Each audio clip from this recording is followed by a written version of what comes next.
Online आज की class में आपका स्वागत है। छात्रों, लास्ट पीरियड में हमने आपको बताया था कि चार्ज दो तरह के होते हैं, जिन्हें हम प्लस चार्ज और माइनस चार्ज कहते हैं। आज हम आपको ये बताएंगे कि ये चार्जेस यदि एक दूसरे के पास रखे हों at some distance, then these charges either attract or repel to each other.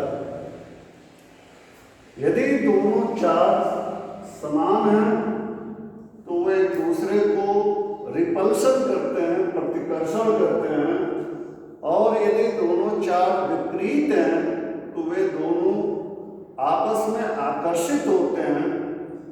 और ये दो आवेशों के बीच कार्य करने वाला जो बल है, चाहे वो आकर्षण का हो या प्रतिकर्षण का हो, इन बलों को हम वैद्युत बल कहते हैं, वैद्युत स्थैतिक बल कहते हैं। ये वैद्युत स्थैतिक बल, इलेक्ट्रोस्टैटिक फोर्स, दो आवेशों के बीच कितना कार्य करता है और ये किन किन बातों पर निर्भर करता है, इसको सर्वप्रथम वैज्ञानिक कूलॉम ने इसका अध्ययन किया। और अध्ययन करने के पश्चात दो आवेशों के बीच कार्य करने वाले बल के लिए एक सूत्र प्राप्त किया, जिसे हम कूलॉम का सूत्र और इस नियम को कूलॉम का नियम कहते हैं। इस नियम के अनुसार यदि दो आवेश बहुत ही सूक्ष्म वस्तुओं पर हो, जिन वस्तुओं का आकार पॉइंट यानी उसका डायमेंशन नेग्लिजिबल हो, पॉइंट आवेश हो, जिस पर Q1 और दूसरे पर Q2, और ये दोनों point object, point charge Q1 और Q2 के बीच का डिस्टेंस यदि R हो, तो कूलॉम ने ये बताया कि इनके बीच कार्य करने वाला वैद्युत बल Fe दोनों आवेशों के गुणनफल के अनुक्रमानुपाती होता है। पहला, कूलॉम ने ये बताया कि वैद्युत बल, दो आवेशों के बीच कार्य करने वाला बल, जिन्हें हम वैद्युत स्थैतिक बल भी कहते हैं, इस बल का परिमाण आवेशों के गुणनफल के अनुक्रमानुपाती होता है। और दूसरा, यह वैद्युत बल दोनों आवेशों के बीच के दूरी के वर्ग के व्युत्क्रमानुपाती होता है। यानी कि यह वैद्युत बल दो बातों पर निर्भर करता है। एक, आवेशों के गुणनफल के अनुक्रमानुपाती, और दूसरा, उनके बीच के दूरी के वर्ग के व्युत्क्रमानुपाती होता है।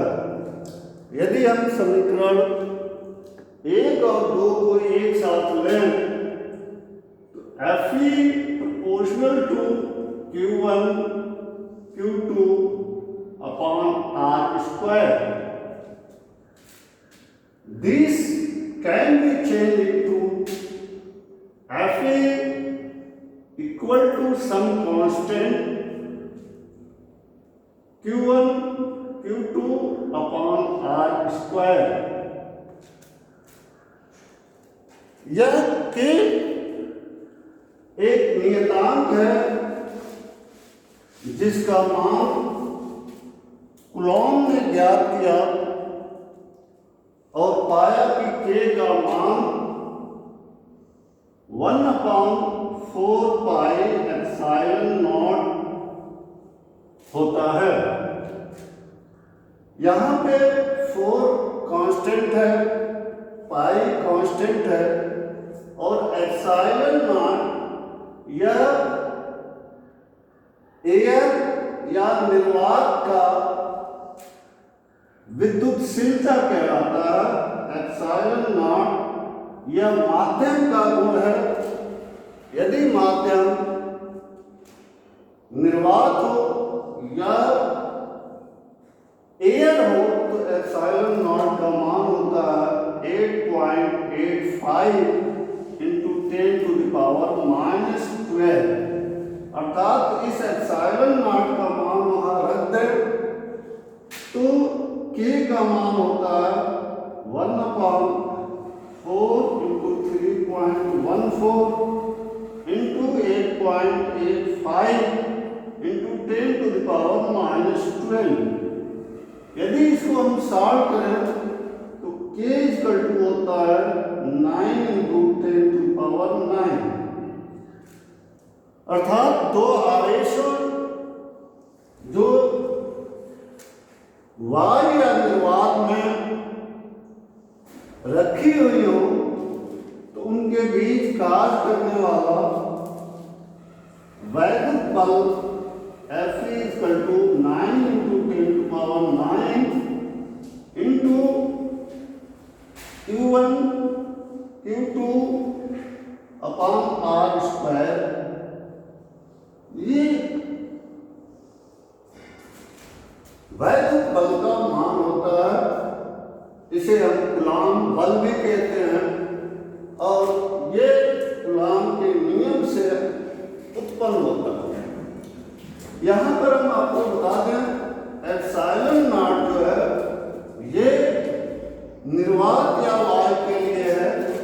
यदि निर्वात या वायु के स्थान पर कोई दूसरा माध्यम है तो उसकी विद्युतशीलता एप्सिलॉन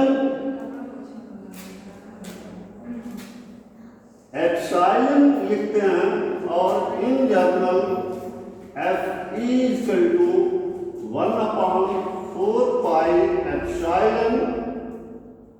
Q1 Q2/R² होता है। यदि जिस माध्यम में आवेश रखा हुआ है उस माध्यम की परावैद्युतांक K हो तो ये एप्सिलॉन का मान एप्सिलॉन = ε0 K हो जाता है, जहां K परावैद्युतांक अर्थात डाई इलेक्ट्रिक कांस्टेंट कहते हैं। इस तरह हमारा Fe 1/4πε0 K Q1 Q2/R² होगा। अब यहां आपको K के बारे में बता दें। परावैद्युतांक माध्यम का एक विशेष गुण है जो दो आवेशों के बीच कार्य करने वाले बल को निर्धारित करता है। अर्थात यहाँ हम कह सकते हैं कि दो आवेशों के बीच कार्य करने वाला वैद्युत बल आवेशों के गुणनफल, उनके बीच की दूरी तथा उस माध्यम पर भी निर्भर करता है जिस माध्यम में दोनों आवेश रखे हुए हैं।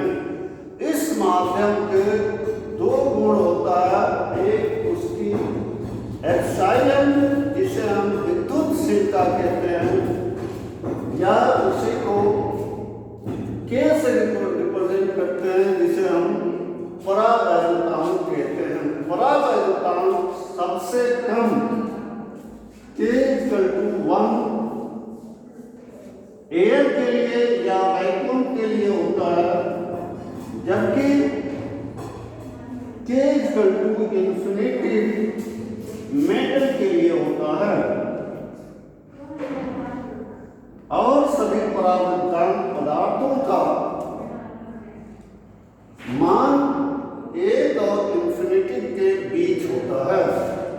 तरह आपने आज ये देखा कि दो आवेशों के बीच कार्य करने वाला बल तीन मुख्य बातों पर निर्भर करता है। एक आवेशों की मात्रा के गुणनफल पर, दूसरा उनके बीच के दूरी के वर्ग पर, और तीसरा वह माध्यम जिसमें वो रखा गया है उस माध्यम पर भी निर्भर करता है। क्योंकि ये वैद्युत बल, कूलाम बल एक बल है और बल एक सदिश राशि है।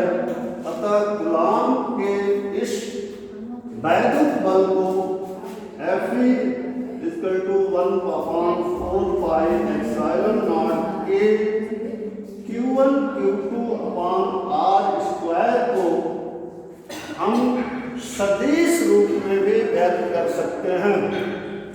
और सदिश रूप में व्यक्त करने के लिए मान लिया हमने यहाँ पे ये Q1 आवेश है, ये Q2 आवेश है, उनके बीच की दूरी r12 है तथा Q1 का स्थिति सदिश एकांक सदिश r12 तथा Q2 का एकांक सदिश r21 है। तो इस बल को हम Fe = 1/4 pi epsilon naught K Q1 Q2/r12 square r12 इस प्रकार हम व्यक्त कर सकते हैं। अब यदि हम r12 को 1/4 pi epsilon naught के Q1 Q2 upon mod of r12 whole cube r12 unit vector रख सकते हैं। इसे हम Fe12 कहेंगे। उसी प्रकार यदि हम Fe21 कैलकुलेट करें, that will be 1/4 pi epsilon naught K Q1 Q2 upon r12 whole cube into r21 लिख सकते हैं। यदि ऊपर वाले को इक्वेशन 1 करें, नीचे वाले को इक्वेशन 2 करें, तो हम देख रहे हैं कि यहां से Fe12 और Fe21 में अंतर सिर्फ r12 और r21 का है। परंतु स्थिति सदिश से आप जानते हैं r12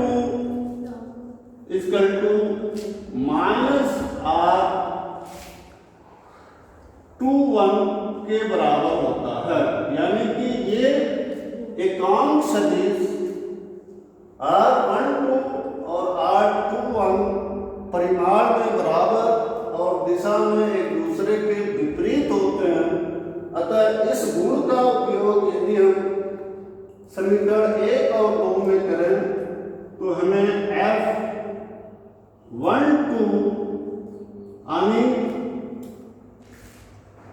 आवेश 1 और 2 में कार्य करने वाला वैद्युत बल ठीक -F21 के बराबर होता है। ये बताता है कि वैद्युत बल न्यूटन के क्रिया प्रतिक्रिया के नियम का पालन करता है। अर्थात एक आवेश द्वारा लगा हुआ दूसरे आवेश पर वैद्युत बल दूसरे आवेश द्वारा पहले आवेश पर लगे हुए वैद्युत बल के ठीक बराबर व विपरीत होता है। अतः वैद्युत बलों पर भी क्रिया प्रतिक्रिया का नियम सत्य पाया जाता है। दूसरी महत्वपूर्ण चीज यहाँ पर आपको ये जानना है कि जिस तरह से गुरुत्वाकर्षण बल इनवर्स स्क्वायर नियम का पालन करता है, ठीक उसी तरह वैद्युत बल 1/r² के प्रोपोर्शनल होता है। अतः वैद्युत बल भी इनवर्स स्क्वायर के नियम का पालन करता है। दोनों बलों में मुख्य रूप से जो समानता है वो यही है कि दोनों बल इनवर्स स्क्वायर नियम का पालन करते हैं, लेकिन दोनों बलों में जो अंतर है पहला ये है, पहला मुख्य अंतर है वैद्युत बल आकर्षण और प्रतिकर्षण दोनों होता है, जबकि गुरुत्वीय बल सदैव आकर्षण का बल होता है। दूसरा अंतर,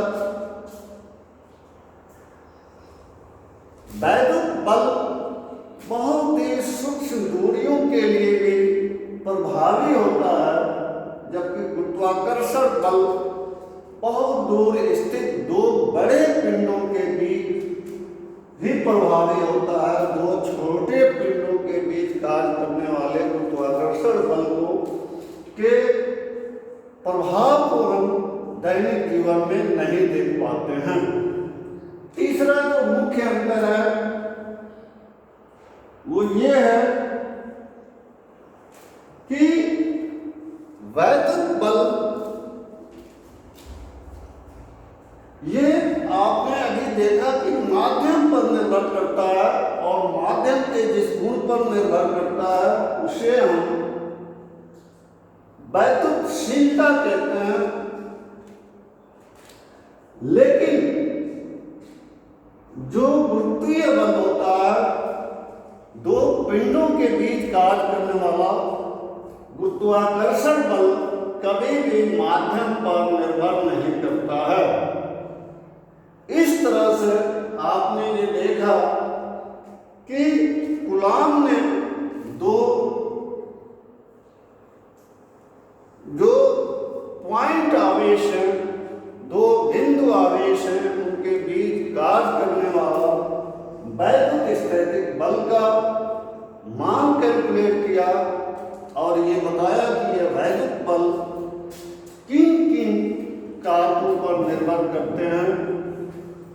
ठीक इस बल और गुरुत्वीय बल के अंदर एक समानता है और बाकी कई भिन्नताएं हैं।